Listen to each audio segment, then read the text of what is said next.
Welcome to University, a podcast for young people navigating life's big transitions. I am Anne-Marie Cheresso, your host. On University, you'll hear stories from college students. You'll get tips from experts. And occasionally, you'll hear from a parent's perspective on how to manage this time of change in your life consciously. Find yourself, find your purpose, find your people, and pursue you fearlessly. So, I've done a few interviews with students who study abroad, but this week's guest puts a whole new perspective on the study abroad experience. I talked to Marco Bacchetta, who's an Italian student raised in Switzerland and studied in France, and is now in his second year studying at the UAL in London. He shares his journey from struggling high school student, not really knowing what he wanted to do, to finally listening to that inner voice that opened him to his passion for studying film. Marco talks openly with us and vulnerably about his fear of failure and how he overcomes it each and every day, and how much pressure he feels to succeed. He also talks about how he puts so much pressure on himself and what it's like to be an artist in a family of scientists. He shares his one piece of advice for you, what he thinks of success and failure, and how he gets through the overwhelming parts of school. How overwhelmed he was when he thought about pursuing his passion and then potentially failing, and how his perspective has evolved over the years, and what true passion really is. So sit back, relax, and enjoy this episode with Marco Bacchetta. Who I am is I was born in the US and raised in France for a big part of my life, 10 years. So I've been... Both your parents are Italian? Both my parents are Italian, so I got an Italian passport and an American passport. And right now I'm studying in second year at the College of Art in Wimbledon for UAL. And I'm studying production arts for screen. And within that, I'm specializing in set design. And so I've been doing this for 2 years, and now I wanted to go into more post-production because I enjoy also editing and looking at different softwares and figuring out different ways for visual effects, editing and stuff like that. And so I was looking for an internship around, and someone offered me an internship here in Chicago. And so I quickly said yes because it's been a while since I've been here. It's been about 5 or 6 years since I've been to Chicago, and I've always been looking forward to coming back. So it was nice. So I was here for about 20 days, and now tomorrow I'm going back to London to resume my course. Back to school. Yeah. So tell us a little bit about how you ended up in school studying what you were studying. Like, when did you know that you wanted to get into film and movie and set design and all that good stuff? Yeah, it's... Because I want to back up, because I said earlier, both of your parents are scientists. They're physicists. Yeah. And was there ever any thought or concern or pressure from them to get into like a STEM field? I was always, from my parents' point of view, I was always seen as in going into something a bit more creative, because I would spend an enormous amount of time in front of a screen and watch movies, and just like I'll be able to absorb as much, and they didn't try to how to say it, to like interfere they weren't with that. They weren't trying to push me to do that. They were they weren't. No, but once I grown a real taste for it, and then I also had like more of a passion towards it when they saw me like working really hard on some projects. When it came to my more creative side, my parents became really supportive. When was that? Was that like when you were 14, 15, 19, or you're 19 now, right? I would say everything started to change and going towards this direction when I was about 14, 15. But it was never anything decisive. It was just more like I kind of just took a spectrum of everything I could do and I just started narrowing it down. Because, for example, I don't think I'll end up a set designer per se. For example, like right now I'm specializing in it, but that's because it was a course that particularly interested me. But maybe I could, in fact, work in post-production or production in itself. Yeah, I guess so. So there was you never felt any pressure from family? No, no, not really. No, they really pushed me to do what I wanted. Because I was always, first of all, being the first one. It's always being a bit of an icebreaker. I kind of had to test everything out. Because you're the oldest. Yeah, the oldest. Yeah, I had to go through stuff mostly by myself, and my parents included, with how I was dealing with stuff. I was very sad at some points because I didn't know what I wanted to do. And so during high school, once I was like, I really want to go in film and stuff like that, they were really supportive. And there was nothing, to be honest, there was nothing better. But now then, the pressure was on me to kind of succeed in being able to, in fact, go into college of art, which wasn't a given in my first years of high school. But because my grades were just above average, and so then once I got to my last year, I really busted my ass and I got in. And so you said something a few minutes ago about you were sad because you didn't know what you wanted to do. And then before that you said you pretty much figured out what you wanted to do by the time you were 15. Yeah. So I'm chuckling over here because I'm thinking, we're 15. You're not supposed to know what you want to do at 15. So why were you making yourself sad at 15 to not know what you wanted to do? I was worried. I had I was raised with an Italian family, so I mean, not to generalize, but I would visit them like every year, maybe 2-3 times, and I would see grandparents, I'd see uncles, like all in the same room. I would see cousins all in the same room, and we'd always talk about like the youngest, like the kids' futures. Like we would always talk about our futures. So giving an answer feels almost dishonest. So I always said something, but never really sure what. And even when I thought I wanted to go into film, it was just kind of, it felt like, it didn't sound like it. I wasn't that into it to be able to convey my passion for it. I was afraid of what people thought about it. Of going into film? Yeah. Because what did you think that they would think of it? What was the judgment you thought? I just thought, I mean, I knew what I was getting into, but I just didn't want it to look as bad as I think they thought it was. So, for example, I think they thought that, well, it's difficult stuff. You can't. It's really a 1 in a million chance that you're able to make a good living off it.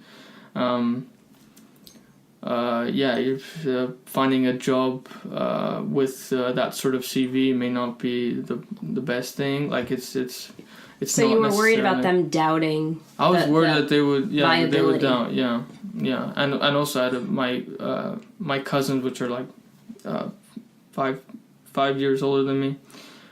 She for example went into particle physics just like my parents, so that was also and the younger brother went to study economy, and now has a job, and so it was a difficult. Yeah, so there's a lot of pressure from the family.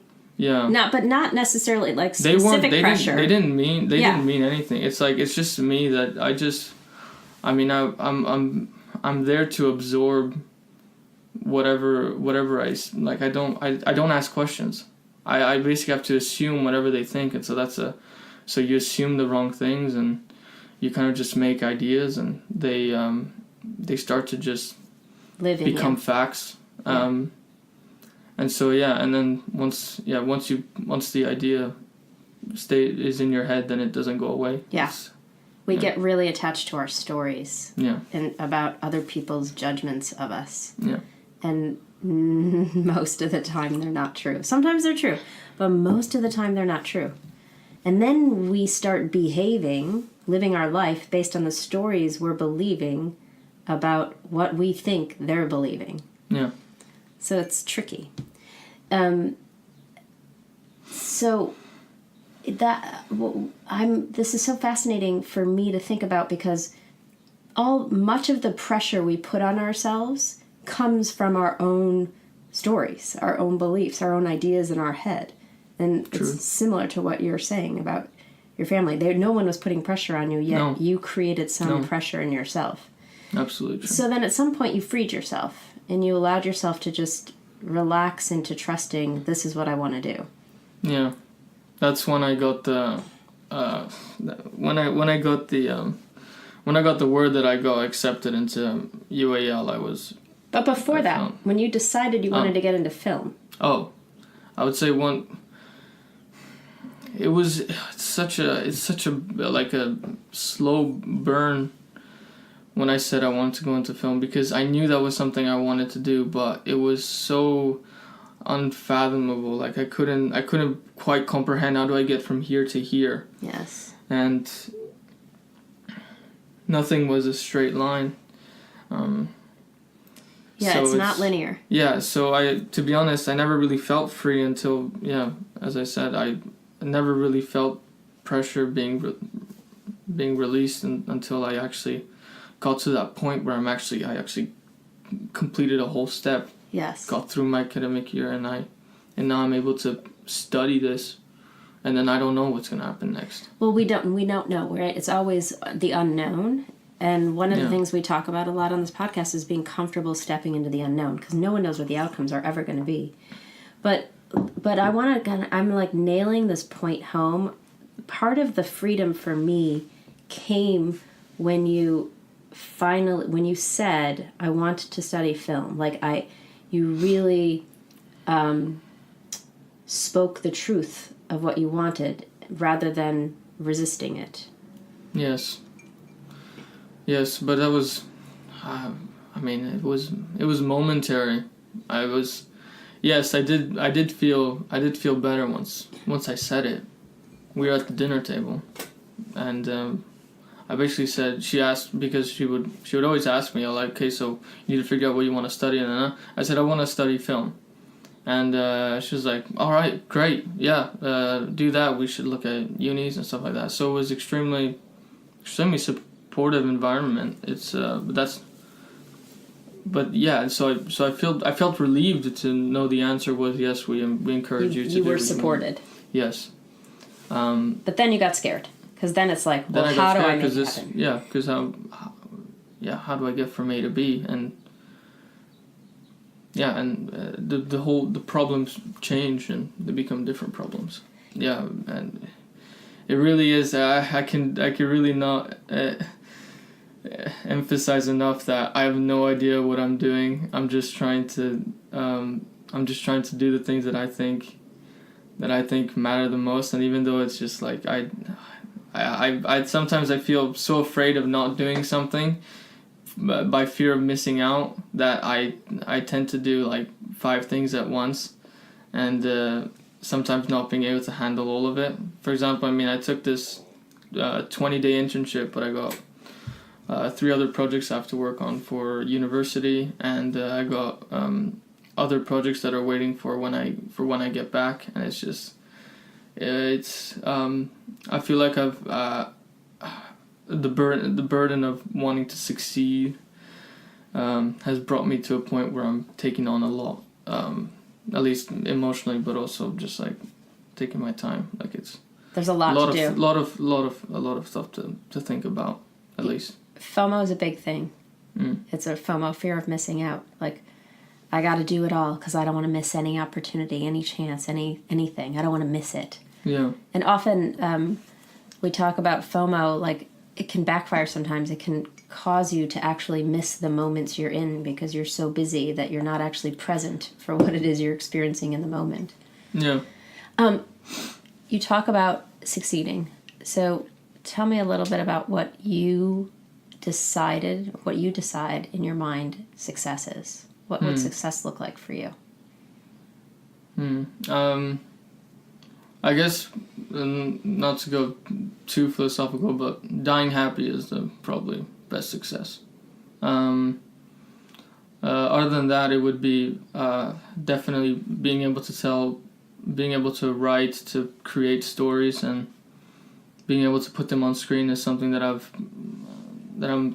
striving to do. And that would be success. I mean, I'm always afraid of failing. But as long as I'm able to do it in the first place, would be the best and greatest opportunity I've ever had. So, I guess that would be what would make me happy. So, yeah, I guess that would be success. It's definitely proportional to happiness. Could be the same thing. Well, yeah, I was going to ask you what you think happiness is, but it sounds like you just defined it. Yeah.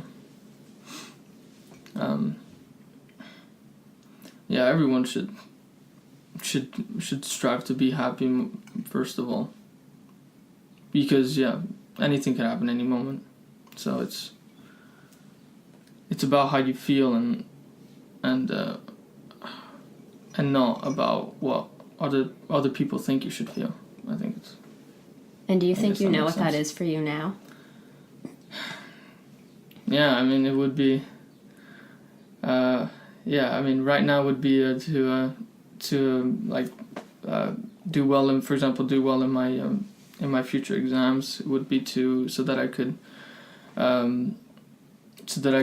then probably get a good job, because in third year we will be presenting our work to production companies and people that have already been to our school and are working in different areas of the art department, and they will be coming by and saying, "Oh, we have a job for you and job for that." So, getting through these projects and exams and doing well at those will definitely help me achieve happiness. Yeah. But if you were to use 3 words to describe happiness, what 3 words would you use? That's a hard question.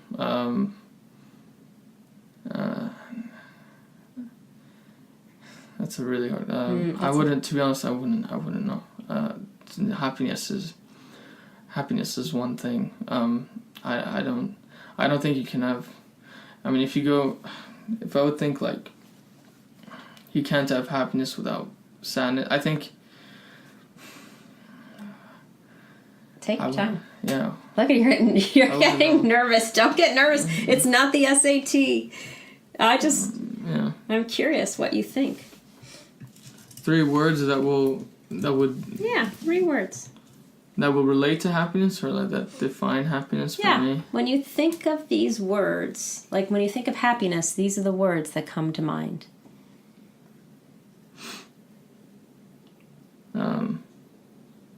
Art.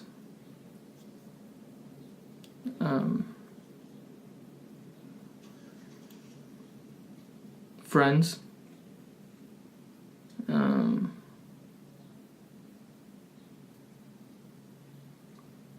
And health. I love that. Yeah. Yeah. You know what? I'm sitting here next to you, watching you. When I first asked you the question, I noticed that you're like moving around a lot and scratching your arm and scratching your head, and your hands you were like, what I would say your body was expressing anxiousness or anxiety. But when you sat and you got still and you kind of closed your eyes a little bit and I would say you got present, those words just so easily rose up in you. And I love how unique they are to you. Yeah, because that's not everyone's definition of happiness is it's like your thumbprint. It's unique to who you are. Happiness is not the same thing for everyone. So I like that you were able to pinpoint that for yourself. Yeah. Health might be one for everyone. Health might be one for everyone. But art was your first. Art was my first, because I believe that art has a direct. I mean, it's basically the most intimate connection you have with your feelings. It's the only thing that is true for everyone. If you cry in front of a film, or if you laugh in front of a film, it's as if you're laughing with friends, or as if you're crying for whatever troubles you have, and it's the exact same emotion, just through different means. Mm-hmm. And so, if you think of humans as emotional beings, once we're gone, we won't be feeling anything. So it's all about being present, knowing that there is an end to everything. You're able to appreciate your feelings more, and art is a way to do that. Yeah, that's awesome. Tell me and our listeners what you think your greatest challenge so far in university has been.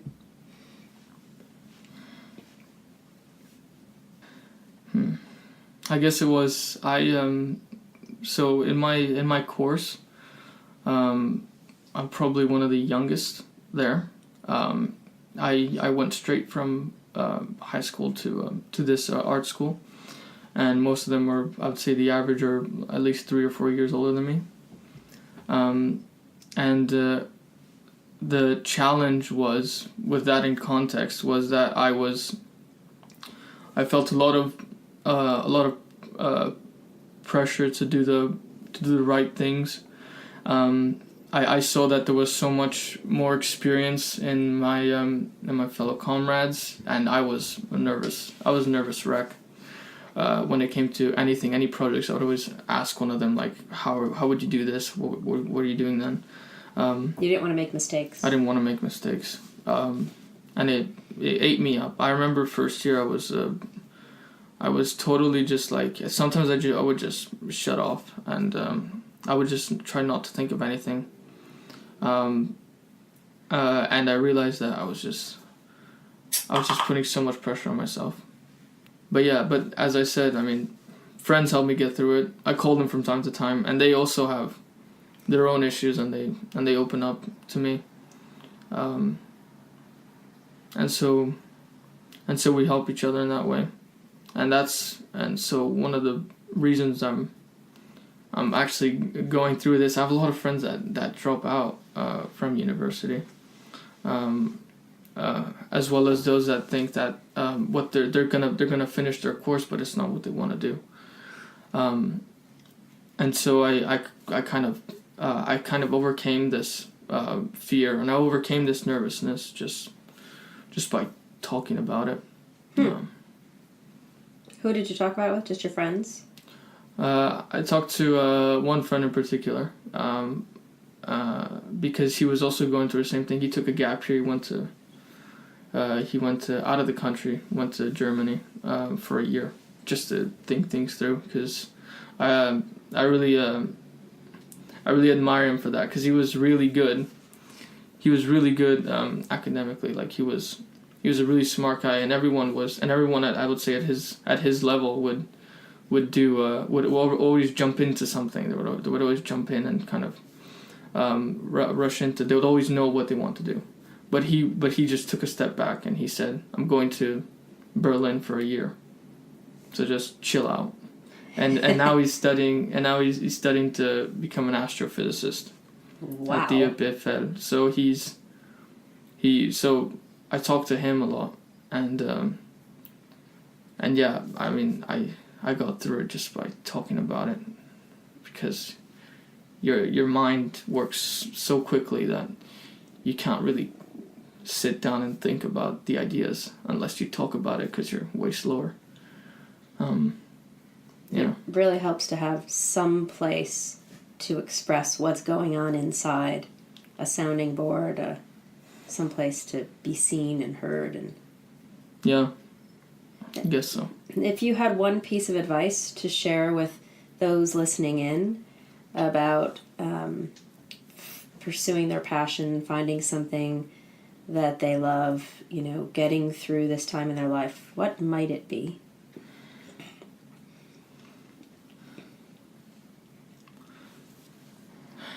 Your life is a long journey, and I think that studying in university is an opportunity to strengthen your knowledge in whatever career you want to go through, and so it's about learning, it's about studying, it's about enriching yourself, but not only in your course, but these are the first years that you might be like alone in an apartment. These are the times where, when you learn about math, physics, art, economy, whatever, you're also thinking about yourself. Like, what am I gonna do the rest of the time? Who am I? Yeah. Who are you? Who are you going to be? Who do you want to be? Who are you going to be? And what are you going to do to become that person? These are very difficult questions, but they take years to be answered, I believe. And I think it's nothing to be over preoccupied about, because deep down you've been raised to be someone, but then you also have to raise yourself. You're really becoming a person per se, and not a kid being dragged back and forth from school or whatever. You're really Becoming your own person. Yes. You're like figuring out who the hell you are underneath all of that. Yeah. And this is the first opportunity you have at really exploring all that. Yeah. And it's a lot. It will be scary. It is absolutely terrifying. But as I said, friends are to be honest, for me, were the one thing that kind of just helped me concentrate the most and not be overwhelmed. Well, it sounds like off the bat you found a group of people that really resonated with you, that you connected to. Yeah. And often we talk a lot on the podcast about finding your people, finding the right people, the people who raise you up into the highest version of yourself. And sometimes that's a challenge, but it sounds like that wasn't a challenge for you, that you really connected with people right away. Yes, I guess so, yeah.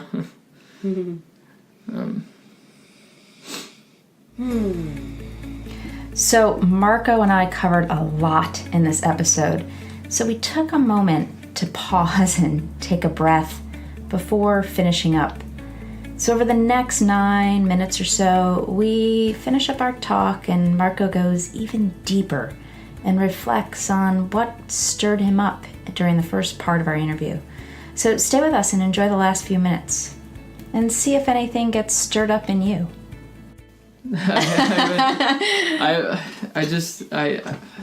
When? As I said, once you talk about it that when I talk about it I actually start to feel stuff. So. But what part was emotional? Reflecting on it. I mean, going back to how I got through the overwhelming parts of university. You're very stoic. Like, your emotions, you do not wear them on your face. Yeah, I try not to. I don't. Yeah, I guess so. I don't know. I just. I don't. Yeah. You don't want to be emotional. No. So that was really a hard time for you? Yeah. It was overwhelming when you first got there? Yeah, a few, I'd say about 4 months in. I'd say 4 months in, I was, I've done like my first few projects and I figured out what exactly I'm doing here. And what I figured out just scared me. What do you mean? Like you figured out what you were doing here? Like you figured out you were really... Like I was actually doing this. That I was about to go onto a path that was ultimately going to be the thing that I wanted to do the most, and I was just so overwhelmed by the thought of failing. Which is why I say when I put myself in perspective with other students which have more experience than me, and we're doing the same course, we're in the same years. It's just I feel like they have. I feel like I have 50 steps behind. Yes, it's overwhelming because how can I catch up to them? Yeah. I see. That puts it in perspective for me. Yeah. But you don't feel that way anymore, do you? No. But you can. But right now, I'm feeling it in you. Like you can go back to that moment and feel that anxiety again, that overwhelm. Yeah. Huh. Thank you for sharing that with me. Yeah. I think that's so important, Marco, because so many people feel that overwhelm and that fear, and then you have something that's so important to you that you want, that you've worked so hard for, and the fear of not getting it is crazy. Yeah, I guess so. But yeah. What's here now? Sorry? What's here now? Let me go get you a tissue. I don't want to lose the moment because I think it's important. Keep talking. I mean, what's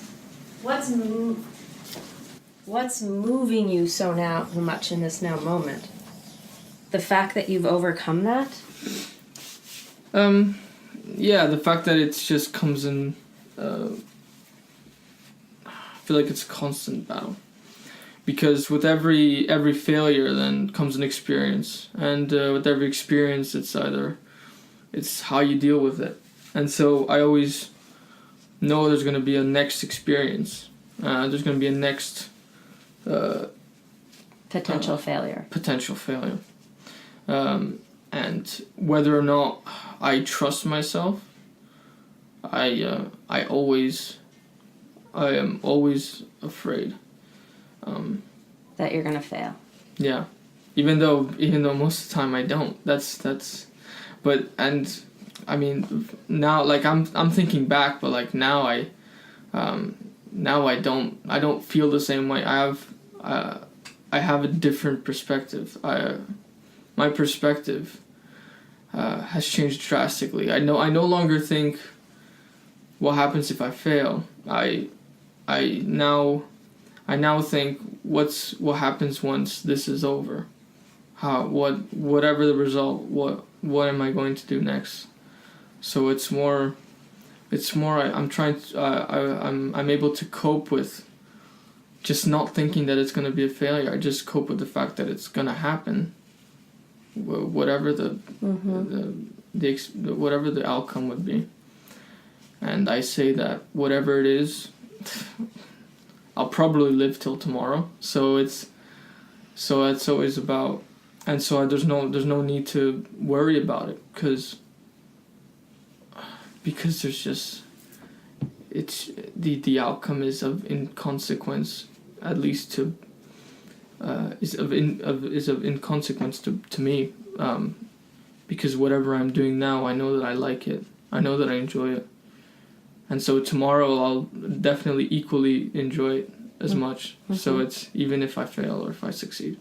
And that's what's important. It's knowing that your emotions towards, I think true passion is being able to love to do what you do, even through the difficult parts of it. So even if you fail, or even if you are not confident in yourself, then you are able to always the next day be able to say that I love to do this, and I will work 24 hours a day and I would be willing to spend my life doing it. So that's what it is. So I kind of asked myself that question, and my answer is always yes. So I'm able to to just purge all that emotion. It's because it's coming from your heart. Yeah, It's just a part of your heart. It's so obvious. You're so connected to what you're doing that you're so passionate about it. Yeah, I mean, it's... and I believe what I'm feeling is very common because when I talk about it to some friends of mine, they also feel the same way. And then I tell them what I thought about it, and they think about it as well, and they just say, and they say you're absolutely right. They say that they think that they think that, at least they think the same way as I do. They think that it should be a matter of being happy the next day, even with whatever outcome there is. Yeah, that doesn't sound like failure to me. Yeah, exactly. Yeah, I guess so. Yeah, exactly. It's another way of putting it. Yeah. So now I'm going to ask you another question. You're going to go, that's a really hard question. Yeah. But we talk about how do you define success. So how would you define failure?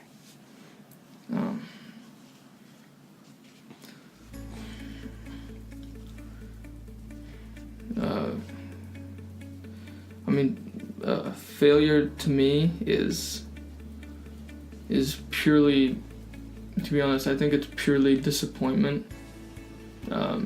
It's about knowing you have potential and not being able to fulfill it. That's failure. That's failure. And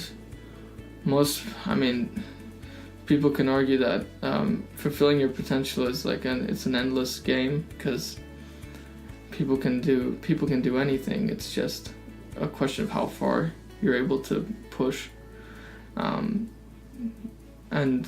which is why failure is such a paradox when you think of it as I did, and why you always feel bad about it, because it is in fact an endless game, and it is something that you strive for but will never achieve.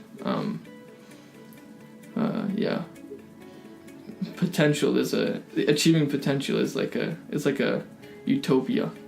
It's not of the real world. Being the best you can, which is why people say you be the best that you can, and not be the best. Yes, be the best that you can be. Yeah, there's no such thing as being the best. Because we're all filled with unlimited potential. Yeah. Okay, I know I say this almost every time I close an episode, but I'm going to say it again. I loved that interview, and I hope that you were as inspired as I was. There was so much learning in there for me. I love the way Marco talks about passion and failure and success, and talks about loving what you do even through the difficult parts of it. This is amazing perspective about what passion is. And mostly, I was struck by the wisdom, be the best you can be, not simply the best. I think so many of us have been encouraged to be the best, rather than focus on simply being the best you can be in any given moment. That competition is not necessarily out there, it's inside each one of us. And I prefer to look at others as inspiration rather than competition, So today, think a bit more about who out there really inspires you to be the best, but not necessarily just be the best or better than anyone else, but simply be the best of you. And I also encourage you to explore, how might you define success and failure? And are you really pursuing your passions? Okay, until next time, enjoy the moments. Thanks for listening to University. If you liked what you heard, I'd be absolutely thrilled for you to share with a friend, and equally grateful for you to pop over and rate and review on iTunes. It really helps.